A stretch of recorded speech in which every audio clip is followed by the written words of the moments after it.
Friends இதோட part number கிளியராக வேணும்னா அது பாருங்க, இதுதான் இதோட பார்ட் நம்பர், சீலோட பார்ட் நம்பர்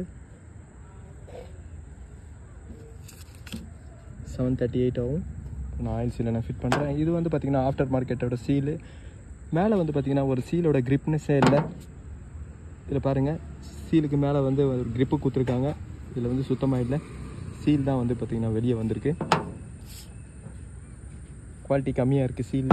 நான் ஆயில் சீலை நான் ஃபிட் பண்ணுறேன்.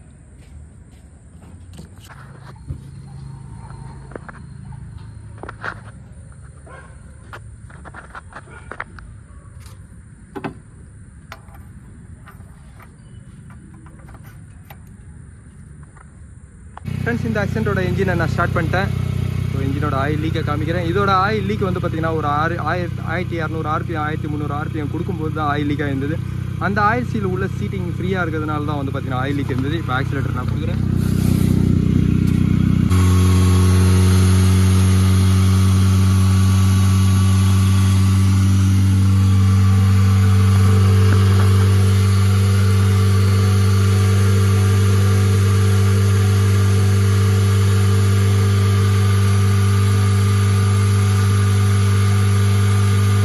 எப்பவுமே புள்ளி சீல் லீக் ஆகுதுன்னா ஒரு ஈஸியாக ஐடென்டிஃபிகேஷன் பண்ணணும்னா புள்ளியோட சீல் ரொட்டேஷன் ஆகும்போது புள்ளிலையும் லீக் இருக்கும்.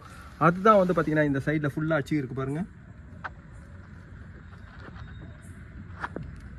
ஃப்ரெண்ட்ஸ். ஒரு ரவுண்டு புள்ளி சீலில் லீக் ஆகும்போது வந்து பார்த்தீங்கன்னா அந்த இதுலேயே உள்ள தெரிக்கும். இதோட ஆயில் லீக்கெல்லாம் ஃபுல்லாக எவ்வளோ தூரம் அடிச்சிருக்கு பாருங்க.